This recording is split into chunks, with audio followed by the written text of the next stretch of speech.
Welcome to our weekly 3-Minute Therapy podcast.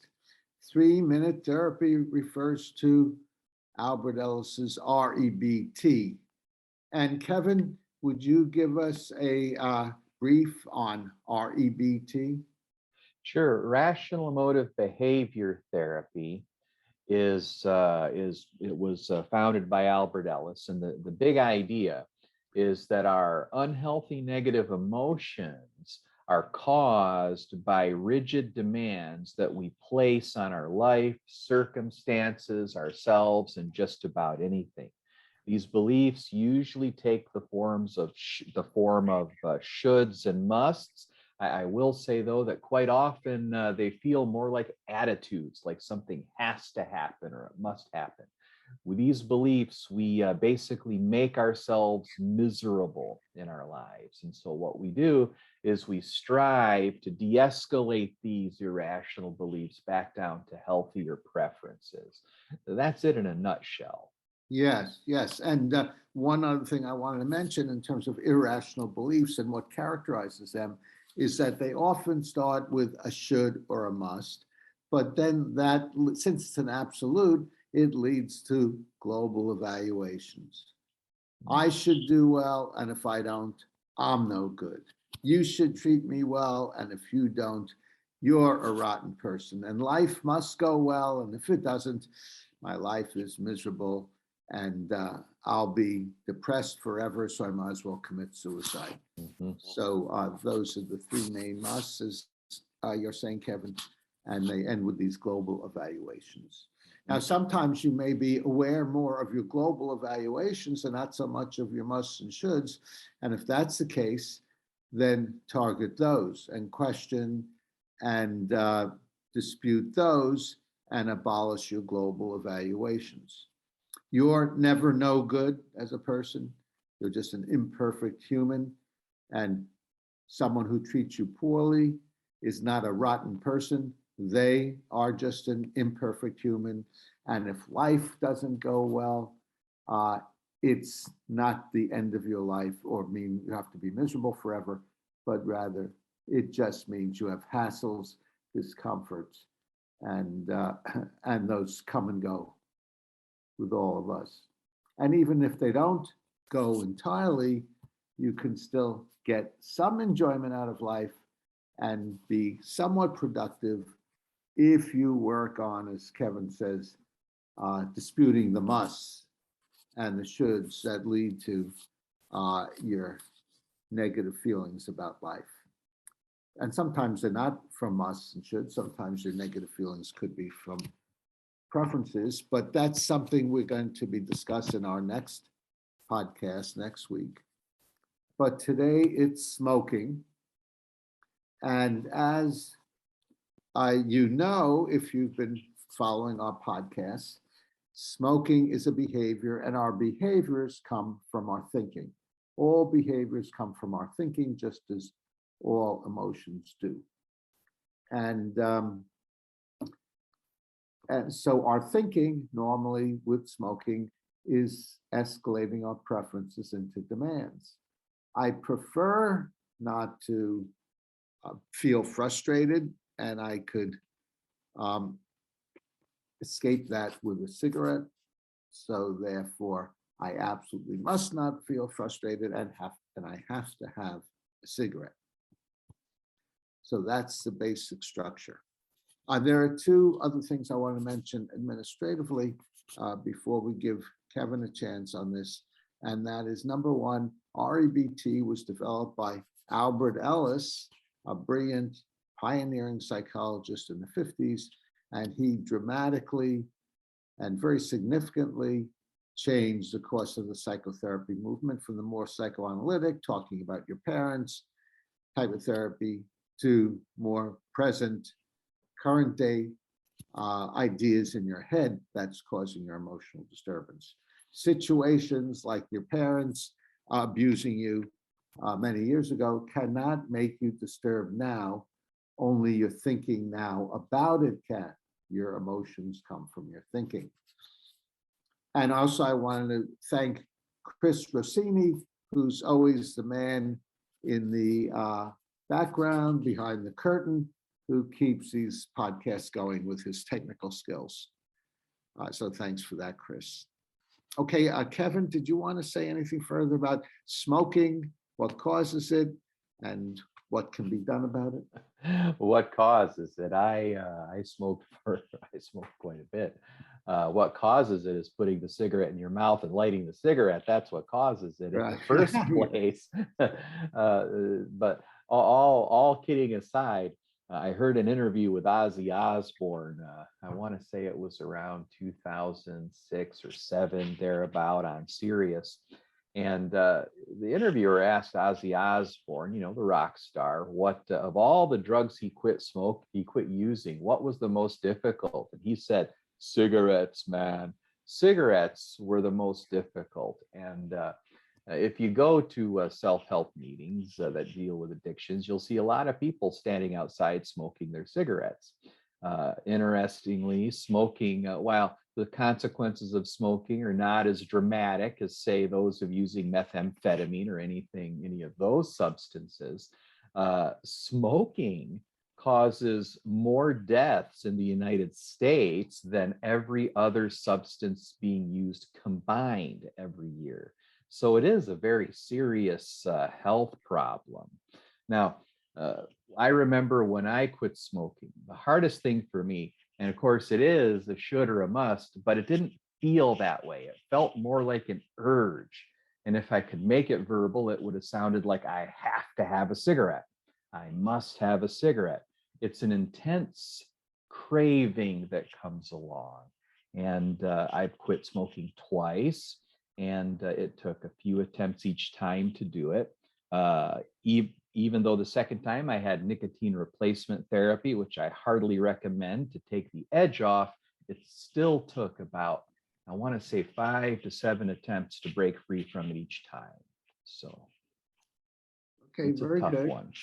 Yeah, and you said it feels more like an urge. That's Mhm. exactly right. It starts with an urge or a craving, usually. Mhm. And then when you have the urge or your craving, you have an idea such as, I prefer to escape my urge and craving because it's uncomfortable, Mhm. but I won't smoke because the disadvantages outweigh the advantages. But then you escalate, I prefer to satisfy my urge, into I must, I absolutely have to, I need to squelch my urge, so I'll have a cigarette. So as with all emotional and behavioral problems, the structure is the same. You start with a preference, and we have an infinite amount of preferences in our lives, but then we escalate some of them into demands, and that gets us into trouble, emotional or behavioral trouble. A preference can sometimes I think it's like kind of like I felt oftentimes like my own brain would betray me. It could start with a preference, like I really wish I could have a cigarette, but that's of course bad for me. But then as I keep entertaining the idea, I start to awfulize and say things, oh, it's terrible that I can't have a cigarette, or I should be able to just have one, and that ought to be fine. Of course, it could be a slippery slope, but the objective is to keep it as a preference. I'd prefer to have a cigarette, but I know that's a very bad idea for me health wise. And also keep the awfulizing out, abolish Mhm. the awfulizing. It's awful, terrible, or horrible that I'm not going to be smoking anymore. And look at it as advantages and disadvantages. It's disadvantageous in some ways. I'm not going to be smoking because it helped me relieve stress and helped me distract me from things, felt good. So it's disadvantageous in that way not to smoke, but it's not awful, terrible, or horrible. And as with musts and shoulds, awfuls are fictions. Nothing is awful, 101% bad in our life. The closest you can get is 99.9% bad if you're dying in pain, and then soon you'll be out of your pain when you die. Also, another reason why even a long, painful death is not awful is because it's not 101% bad, because it could have been worse. There are certain advantages. You could have been in pain for a year or 2 years or 3 years instead of just the last 6 months. So even awful is a fiction. Another, Yeah, oh, go on, sorry. Kevin. Oh, Go I on. was going to say another important component. We practice REBT. There's the behavioral interventions that are important as well.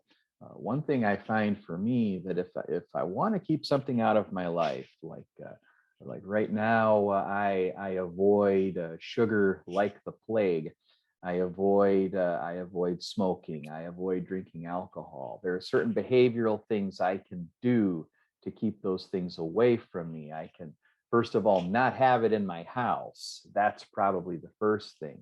Another thing is quite often when we're talking about substances or addictions, there's a ritual that goes with it. I had a specific place on my back porch where I would smoke. Taking that away, developing other behaviors in place of it, like maybe meditation, doing some deep breathing exercises. But more than anything, reminding myself that I can get through this craving. And it was, for me, at least in the beginning, very much a craving by craving thing, until the cravings just began to become mere thoughts. It was more of a preference. I wish I could have a cigarette instead of I've got to have one. So that once it became a thought, it becomes much easier to resist. But I dare say that the thoughts of smoking are going to be with me for the rest of my life. Yeah, that's true with some people with various addictions. They never get away from that urge or that tendency. But some of those people have been very successful in not giving into the urge, as Kevin has been. Also, Kevin mentioned the strategy, which I call the problem separation technique. And what that means is we have emotional problems, and in this case, it's the shoulds and musts that create our behavior, and that's the behavioral. We have behavioral problems or behavioral disturbance, and then we have practical problems. So a practical problem is, how can I avoid smoking? And Kevin mentioned some ways that he does it. Not sit on the back porch. Is that right? I rearranged my place back there, so it's not a small smoking lounge. Right. The other thing is my wife absolutely hates the smell of cigarette smoke, and so she made it a real pain in the ass for me to smoke. She would tell me, if you're going to go out there, you're going to change your shirt, you're going to wash your hands and brush your teeth before you come sit down next to me. So it became a real hassle for me to smoke. So Yeah. you could say she hassled, that part of the strategy was she hassled me right out of it. Yeah. And some of that is called stimulus control in behavior therapy. And that is, if there are any stimuli that make it more likely you're going to smoke, then you change that, like rearranging the furniture when the furniture is set up to make it easy and tempting to smoke, or not having any cigarettes in the house, or there's a group called, I think it's Overeaters Anonymous or Smoke Enders, and what they have you do is you wrap some paper around the cigarette package, and then you put rubber bands around the paper, and then you stick between some of the rubber bands some message to yourself, like, I'm not smoking today. Another type of stimulus control is what a client of mine used when he gave up smoking, and he used procrastination. So he would tell himself, well, I do want a cigarette right now, but I'll smoke in 10 minutes. And then when 10 minutes passed, he would say, I'll still want a cigarette, I'll smoke in another 10 minutes. And that's sort of a reformulation of the Alcoholics Anonymous, one day at a time. he was taking 10 minutes at a time. So Yeah. that's another practical approach you could take with smoking. So, That's yeah, that's a creative use of procrastination, because we all have a tendency to procrastinate. If I can just hold it off for 10 minutes. And then wouldn't you also say that when we delay like that, it gives more time for the rational mind to kick in and think about what's going on? I notice for me, the irrational mind is always right there when there's an activating event. It's right there. But with the rational mind, it quite often takes a little bit more time and skill to bring. So if I simply delay acting on the urge, it gives me a chance to start thinking a little bit more rationally. Well, what are your thoughts about that, Michael?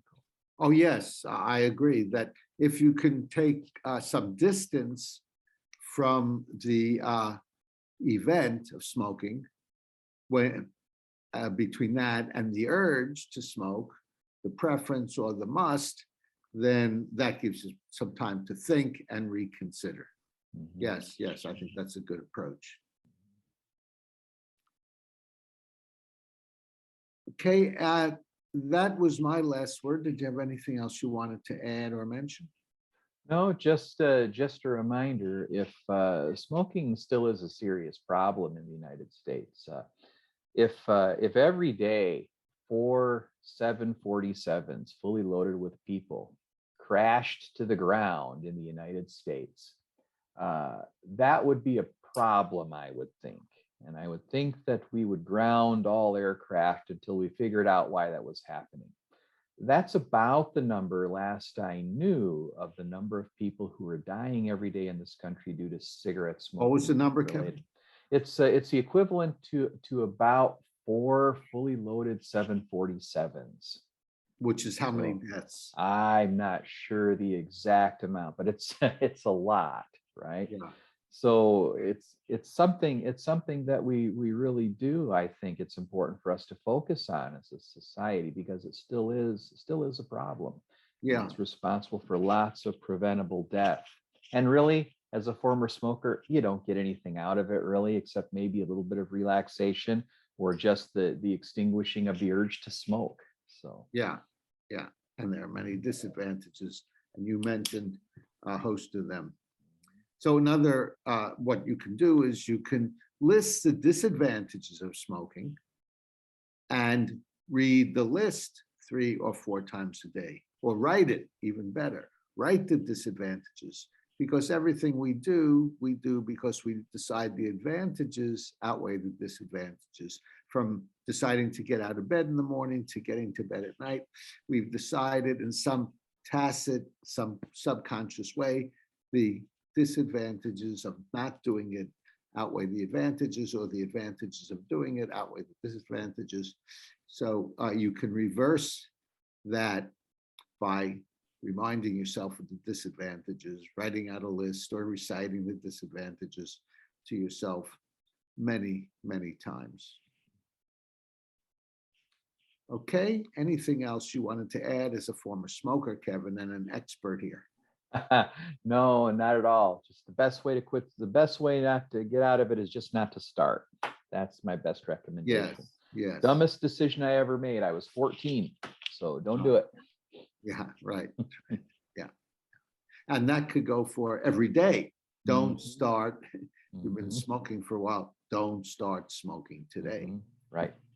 Yeah. Okay. Thanks again, Kevin and Chris Rossini, for participating in this. And we are here every week, pretty much. So tune into the 3-Minute Therapy podcast. And also, I have written a number of books. One is called 3-Minute Therapy, and I have a couple of chapters on addictions there, so that might be useful. And 3 is spelled out in 3-Minute Therapy. If you liked our talk about smoking, please give us a like or a thumbs up below.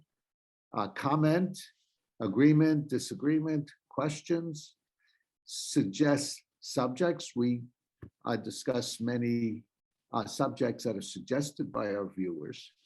Volunteer. We'd love to have another volunteer. It's too few and far between where you come on with us on a podcast and you get free expert rational emotive behavior therapy. What could be better than that?